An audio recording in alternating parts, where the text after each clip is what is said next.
If you're tired of doing endless fad diets, working out until you can't work out anymore, and you're still not seeing the results, and you're still not losing that stubborn belly fat, then this video is for you. In this video, I'm going to be teaching you guys how to finally lose that stubborn belly fat for good. No gimmicks, no extra BS, just what actually works. Hey sis, and welcome back to my channel. I'm KayFitt, a certified personal trainer, and in today's video I'm going to be talking about how to actually lose belly fat and what you might be doing wrong and how to get it right. These facts are based by science, beginner friendly, and they actually work because I have personally did them. Now I do want to give a personal disclaimer before we start. I'm not saying that you have to move like this, you don't have to do what I'm saying. This is just tips and advice. So any video I post is really just tips and advice, and it's not harmful, it's not hurtful. So if it's not for you, then it's just not for you. You could just easily click off this video. I'm making videos for the beginners who just, they just want simple advice that can apply to their journey, okay? So without further ado, let's get right into this video.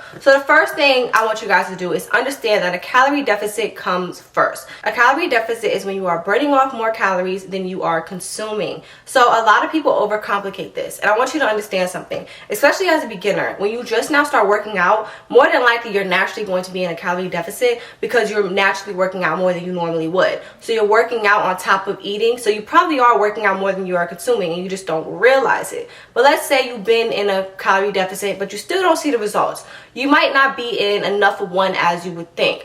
I'm not saying you have to be super hard on yourself and undereat to the max, but maybe it's just time for you to up it and start tracking your meals a little bit more. They have apps like MyFitnessPal that are great for that. I've never used it before, but I went on it and I looked at the reviews and I hear a lot of good things about it. I just never track my calories, and that would be perfect for people like beginners who have a hard time when it comes to their meals and tracking their meals. Just up it up a step a little bit. Just track the calories that you are consuming. If you want, you can go to a doctor and ask them how many calories below your maintenance should you be consuming. That always works too. But if you want to get a little bit more technical with it, I always recommend a doctor or MyFitnessPal to track your meals as well. Now the way I did it was I just portioned my meals, and I still did 3 meals a day. I was not skipping meals, but I portioned my meals. One little trick and hack that helps me is when I wake up, I start my day off with protein. And the reason why this helps is because you're consuming protein in the morning, it'll keep you full until dinner time. So you won't be prone to snacking on a bunch of snacks throughout that add up and add in all those calories. We think these meals is what's adding calories, but in fact it's actually these snacks we snack on, all that junk. Look at a box of cookies or whatever. One serving could be like 900 calories or like 1,000 calories. That's literally like a meal. If you just eat one meal that actually fills you up, you won't be hungry again for more snacks in between until lunchtime. And if you are hungry for a snack in between, you could eat like the healthier snacks like yogurt, rice cakes, stuff like that. But you won't be hungry to the point where you're just snacking on a bunch of yogurt. You might just do one thing of yogurt right before lunch or something like that, So start your day off with protein and see how that works, okay? Make sure you're not skipping breakfast. When you're skipping meals, it makes you more prone to binge eat throughout the day, okay? And what's the point of fasting if we're gonna just binge eat? That's why I'm not a big fan of when it comes to fasting. I always say just look at what you are consuming, get your meals right, instead of just not eating at all, because that never works out in the end. You need meals for the energy. You need protein in your meals for energy towards your workouts. You need meals in general for your muscle to help build muscle, because muscle burns fat and you want that toned look, right? You need to make sure you're eating your protein, okay? So try that hack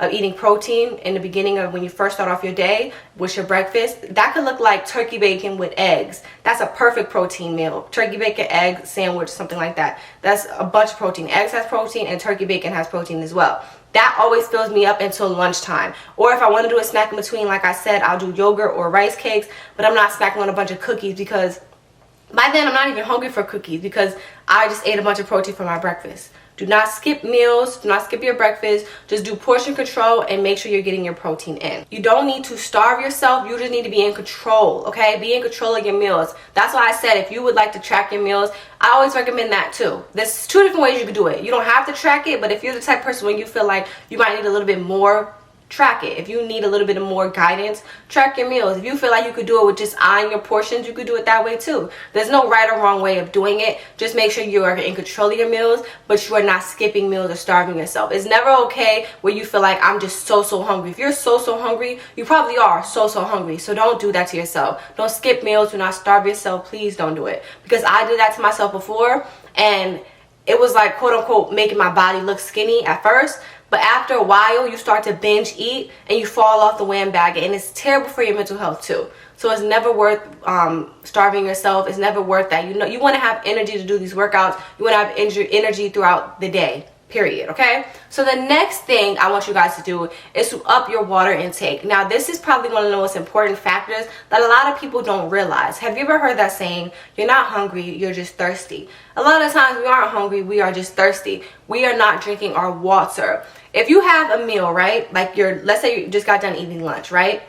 A lot of the times, if you don't have water with that, you'll still feel hungry afterwards. But you just got done eating a meal that has enough on the plate, it has enough nutrients, dense foods in it and all that. Have water afterwards. I honestly feel like you're going to feel, okay, that was icing on top of the cake. I'm not hungry anymore. Make sure you are drinking your water. I always recommend, in general, the average person needs to be drinking a gallon of water a day. But I feel like once you start working out on top of that, you might need to be drinking a little bit more water in general. But always start off just to aim for a gallon of water a day. Because I understand as humans, it's not as easy because we're not always just, oh, we have work, we have stuff to do. We're not always in our head thinking, oh, let me drink water. I always recommend keeping a water bottle by your side. That's one of the easiest ways to get your water intake in. Have a carry around water bottle with you. They have a pack of 24 water bottles at Publix or at Walmart. You could buy that and just pack some with you. If you have work, pack 5 water bottles with you so you can have throughout the day, even more than that if you need. But just always have water bottles on standby. Or if you have an office at your work, make sure you keep water in that office. You need to make sure you have water on standby, because throughout the day, it's a natural thing to get that water intake in. Especially with people who work out, because you're working out, you're naturally burning off sweat and you're losing a lot of water retention. So you need to get that water back in your body somehow. I made this mistake, right? When I first started my journey, I was sweating a lot because I naturally sweat a lot. So I was sweating throughout my workouts, and my muscles randomly started to jump out of nowhere. Like, it would just jump. I forgot what it's called, but it would just naturally jump. And it was a weird feeling. I'm like, what's going on? And I Googled it, and I was trying to figure out what was going on. And it was because I wasn't drinking water, literally. So I had to find a way to get my electrolytes in as well. All because I just didn't drink water. So that all could have been saved if I would have just made sure I was getting my water intake in. As well as electrolytes. Electrolytes are great ways to get, like, you need your electrolytes as well, especially as someone who works out. So a way I get our electrolytes in is through coconut water. So what I do is I'll either get the pineapple flavored coconut water, or I use coconut water for my smoothies. And that also helps me replace the juices as well. That leads me into the next thing. You need to cut out those liquid calories. A lot of the times, you're not realizing how many calories liquid drinks have in them, especially sodas and juices, okay? Sodas and juices. Not talking about the smoothies. I'm talking about the juices that you get from the store. I'm talking about that Kool-Aid. All that has so many calories in it. It's the worst thing to drink your calories, because it kind of feels like all that goes to waste. Because let's say you eat healthy meals throughout the day, you're doing all that, but you're ending it off with a soda. That all went to the drain. You know what I'm saying? I'm not saying you can't do sodas at all whatsoever, but try to cut back on that. Cut back on the juices, cut back on the sodas. I always give recommendations like sparkling water or smoothies. That's the best alternatives for sodas or juices. That's a healthier alternative. Honestly speaking, once you even drink soda, if you don't even feel like, it doesn't even give you the energy you need to complete your workouts, I see some people like who drink water who drink soda throughout their workouts, and that's so terrible to do. Like, just don't drink your calories, okay? Try to go on a 30-day cleanse of just no soda and strictly water, and maybe you could do some sparkling water or smoothies. Like I said, you could have that in too, but that'll kind of cleanse your gut. It's great for your gut health too, because these sodas make you bloated. A lot of times you're not fat, you're just bloated. It's not belly fat, a lot of it is just bloat, and soda is one of the #1 causes for these bloatings, okay? Along with, into our next thing, you might need to cut out a lot of those sugary snacks you are eating. I gave you guys healthier snack alternatives, but we have to cut out the super sugary snacks, the cakes, the cookies. We have to kind of cut that out, especially along this journey. If you're trying to lose belly fat, it's hard for you to do that when you're consuming so much sugar and you're consuming so many calories, especially sugary calories. That is one of the worst ways to get your calories in, okay? So I always look at it like this. If I'm working out, right? I don't want to let all that work go to waste by eating cake right after. You get what I'm trying to say? Like, that doesn't excuse me to be able to eat bad. And I used to think that too. I used to be like, well, I'm working out, so I could eat a cake. You could eat a cake, but that doesn't mean that you need to have 5 things of cake. You get what I'm trying to say? It's all about balancing yourself. So the lesson I want you guys to get out of this too is balancing yourself. It doesn't have to be super duper strict, but it also doesn't have to be super duper lenient. You need balance throughout your life. I always like to follow the 80-20 rule. 80% of the time, I'm on it. I'm on top of it. I'm on top of my meals. But 20% of the time, you can indulge. I'm not saying you can't have a piece of pizza, but I am saying you should not get a whole pizza pie and eat the whole thing. You know what I'm trying to say? Do it in proportions, you know? You should be eating healthy more than you are eating snacks and sugary meals. And we know what sugary meals look like. We know what that is. I'm not saying you have to cut that out completely, because it's natural as humans to crave those type of foods. It's natural. But that should not be what you are consuming most of the time. Your go-to meal should not be fast food all the time, or cookies all the time, or cakes all the time. That should be a, once in a blue moon, or maybe like once every 2 weeks, or even if you want to do it once a week too. But if you have a cheat day, that does not mean you're going to indulge in just a bunch of sugary things and just binge eat on that, because that, a lot of the times, that kind of makes all your progress go in the drain. You get what I'm trying to say? You work too hard to let all that fall down the drain by like eating a bunch of bad foods and stuff that's just not good for you altogether. You don't want to do that to yourself. Now that we got done talking about the foods and the meals, because what you are consuming makes up most of it. I'm not going to lie. You can't outwork a bad diet. But working out goes hand in hand with eating healthy as well too. I always say you can't have one without the other. It's both combined. So when it comes to the workouts, 2 things to keep in mind: cardio, but do it smart, and strength training. Okay, so when I am saying cardio but do it smart, let's start with that. Now, I'm one of those people who used to overdo cardio, and I used to think, what's wrong with that? Like, it's good for my heart health. And the one thing that was wrong with that, it had nothing to do with the aesthetics of it. It had nothing to do with not wanting to look too skinny or wanting to keep your curves, because that's all preference. That's all personal preference. It is what it is. It has something to do with my energy level. I used to overdo HIIT workouts. I used to overdo cardio, and I was also under eating on top of that. And I feel like I didn't have energy throughout the day. I was not having strength. And it was more than just how I looked, muscles and stuff like that. It was more than that. It was like me just being weak altogether. I felt weak, like I had no energy. I was fatigued all the time, and that's because I was overdoing it. So I wanted to get a happy medium for myself. Along with now let's talk about for my physical goal, right? I wanted to be a little bit, slimmer, thicker. And a lot of the cardio I was doing was kind of making me just lose all my muscle. But it's not just about the physical. It was also because I just felt weak and fatigued, right?